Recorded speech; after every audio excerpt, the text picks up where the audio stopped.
Hello, grade 7. How are you today? I hope you all are safe and well. Today in our biology lesson we will study about preventing extinction. How can we keep animals safe and prevent their extinction? We all know in this life some animals became extinct like years ago, hundreds of years ago, and now we still have animals that are endangered, that they are almost becoming extinct. So how can we prevent this extinction? Please grab your highlighter and follow me. Lost animals. In December 2006, scientists spent 6 weeks searching China's Yangtze River for dolphins. They didn't find any. The type of dolphin that used to live there had all died out. They had become extinct. Most dolphins live in the sea, but this was a river dolphin. It was a unique type of dolphin found nowhere else on Earth. Now alligators, turtles, and porpoises are also struggling to survive in the Yangtze, and fish numbers have dropped dramatically. Scientists blame pollution. Many think the river will be impossible to clean up. So in 2006, scientists they spent weeks, more than 1 week, to search about dolphin. This dolphin only live in rivers, which is Yangtze River. So we all know that dolphins live in the sea, but this type can only live in the river. And they couldn't find any dolphin, and they cannot find it anywhere. Now, in these days, alligators, turtles, because we know that in rivers we can find alligators, and porpoises. Porpoises, it's another kind of dolphins. Okay, they call it like the sea pig. Okay, now they are struggling to survive together in this Yangtze River. The number of the fish start to drop very quickly because they don't have much food to feed them all. So they are trying to survive. They are trying to fight for food. So in this case, too much predators and few prey. This can cause hunger to the animals and make them die, and also they can become extinct. The scientists now they are blaming the pollution of the rivers, like caused by people, of course, and they said it's impossible to clean these rivers. So now they are trying to prevent this pollution and prevent the extinction of other animals. One of the ways of preventing extinction, which is providing sanctuaries. Sanctuaries, it's like a place to protect these animals, protect them. So they need to provide these special places for animals, which are with a suitable environment for them and places, protect them and make them reproduce more and more. In this case, they can prevent their extinction. One of these example or endangered species, this African rhino. Saving animals from extinction is called conservation. So conservation means keeping something or saving something. Conservation of animals, which is saving these animals from extinction, and is carried out mainly by charities. Not like the governments, no. People, they are working by themselves. They can make a group of people, they can volunteer to make a charity to save animals. One animal that charities want to save is the Indian rhino. So this is the Indian rhino. Rhinos are endangered because criminals shoot them and cut off their horns to sell. The horns are used to make traditional Asian medicines. However, there's no evidence that the medicines do any good.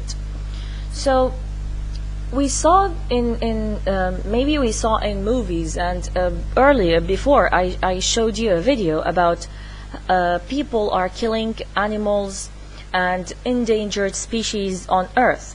One of these endangered species is this rhino, and also for the elephants, for example.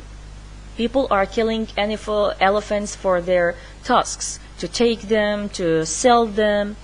And for this rhino, Asian people think that the horn of this rhino can be good to make a medicine.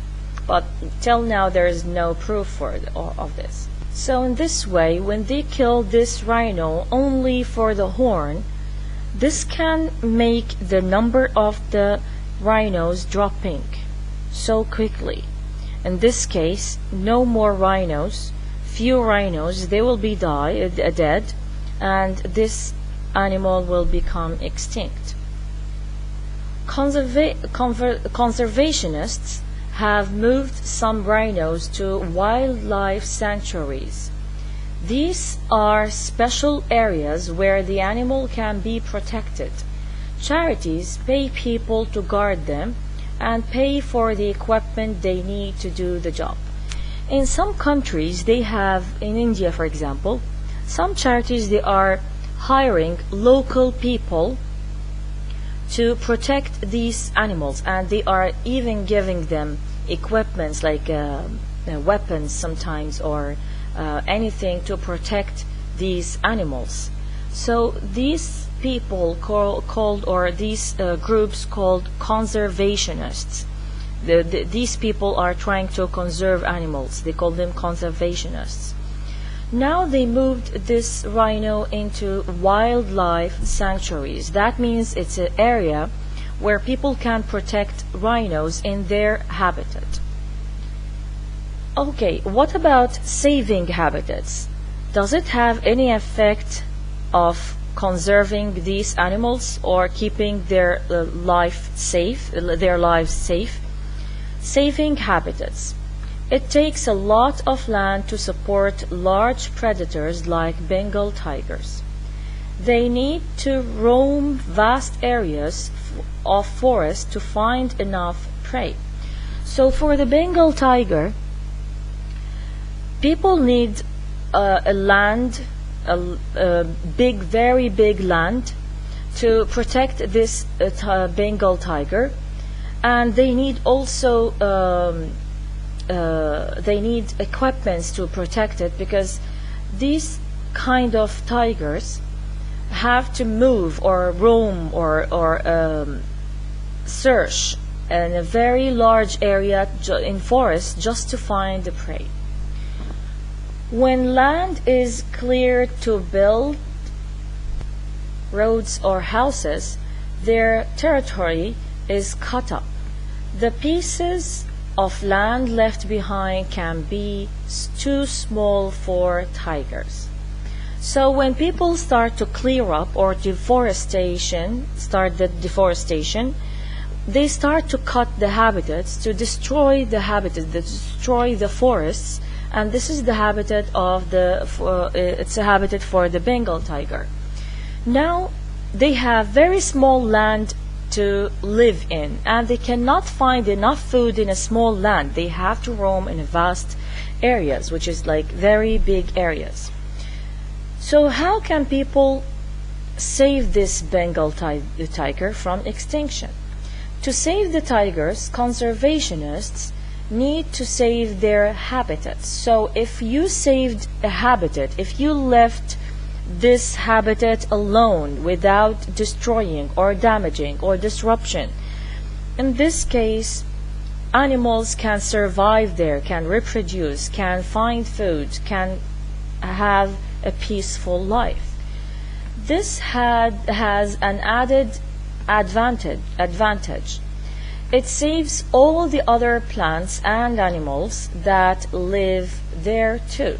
So if another plants and animals lived in that habitat, in this case they will be safe also, because people are saving the habitat for the Bengal tiger, and other plants are living there, and other animals like birds or any kinds of animals can survive there. Conservationists work with local people. They find them other ways of thinking, of making money, so they don't need to cut down the trees.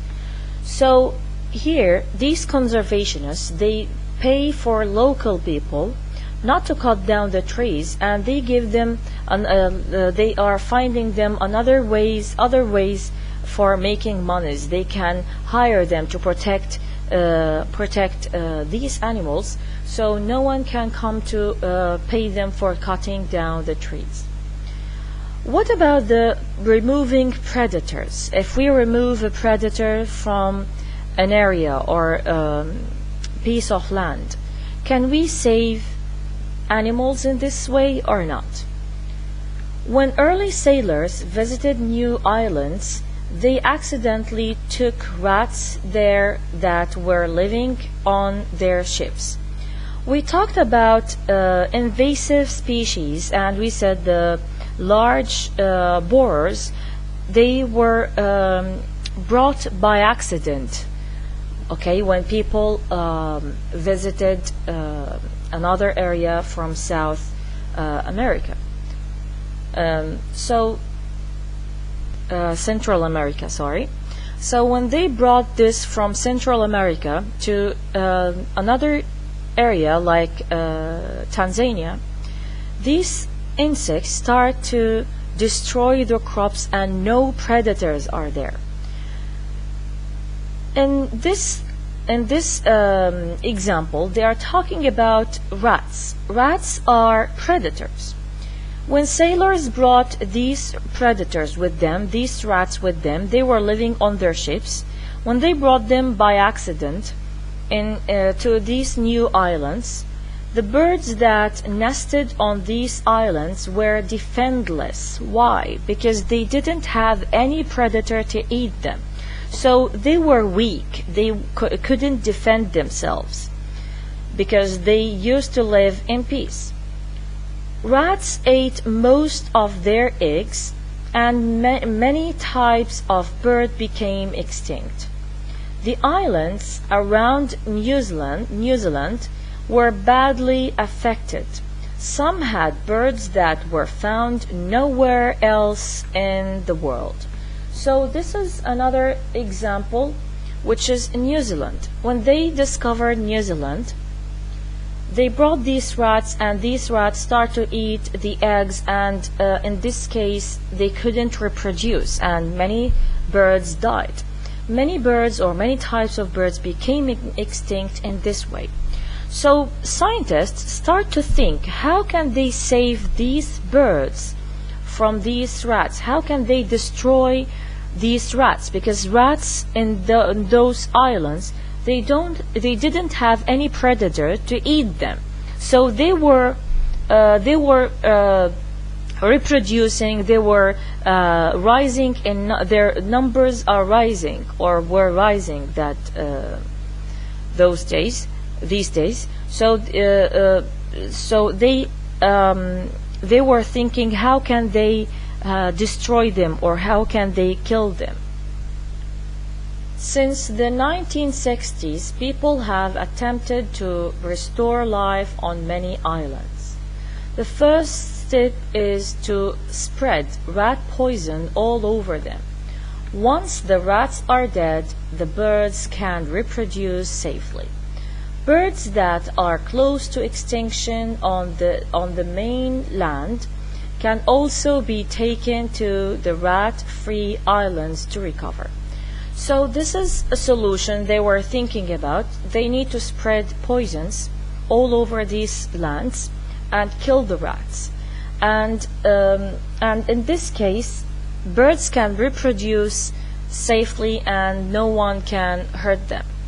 And another kind of birds, or the type of birds that they were close to extinction, they were taking them to another islands to recover, like without islands without rats.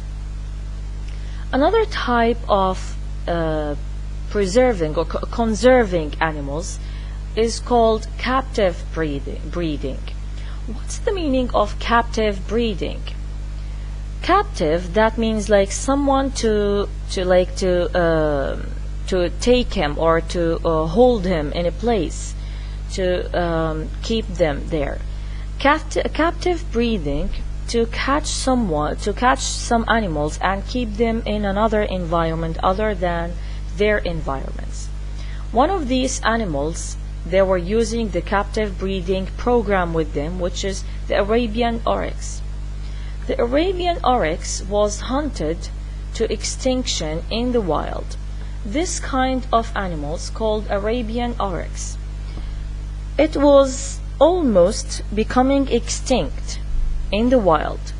So there were just a few left in zoos. When there are only a few animals left, a captive breeding program is the only way to save them. This was the only way to save the oryx, to hunt this oryx, okay, and bring them to a place, safe place, and keep them healthy, make them reproduce, provide every possible way or comfortable way for them or suitable way for them to live. In this case, they will increase in numbers. They can take some of these oryx and give them to other zoos, and also they can take some of these animals and free them in the wild. One American zoo had 9 oryx. They started to breed them. That means like make them reproduce. When they had 200, they sent some to other zoos and zoos to do the same.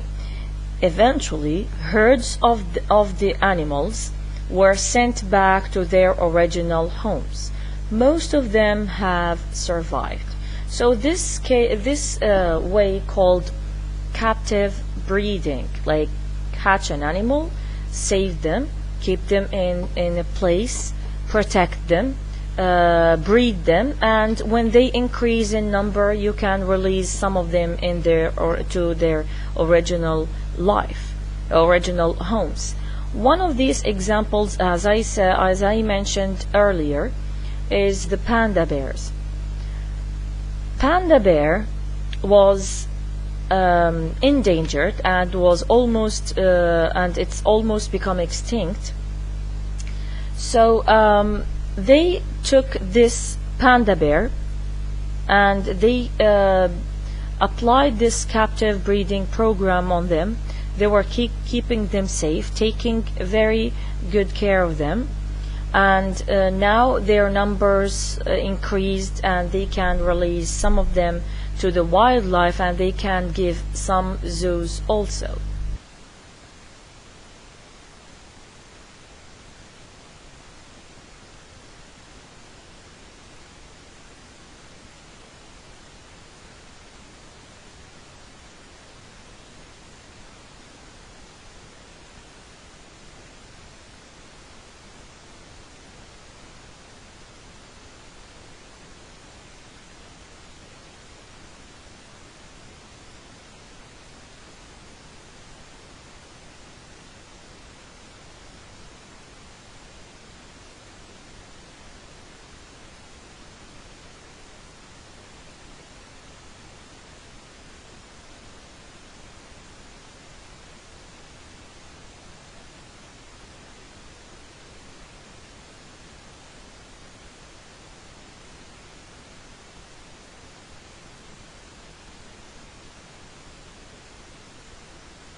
And now let's go to the summary of the lesson. Preventing extinction. We can save animals and plants and animals from extinction by reducing pollution, setting up wildlife sanctuaries, saving habitats, removing predators, and using captive breeding programs. This could be a good question about how can we save animals and plants. So this is the answer about these ways: reducing pollution, setting up wildlife, and this sentence. Example of animals that are endangered: we have the Indian rhino and we have the Bengal tiger. This was all about preventing extinction. I hope you understood the lesson. Don't forget to write these notes in your notebooks, and please, if you have any question, write it down, and don't forget the yellow box. I hope to see you soon in another lesson, and please stay safe. Bye bye.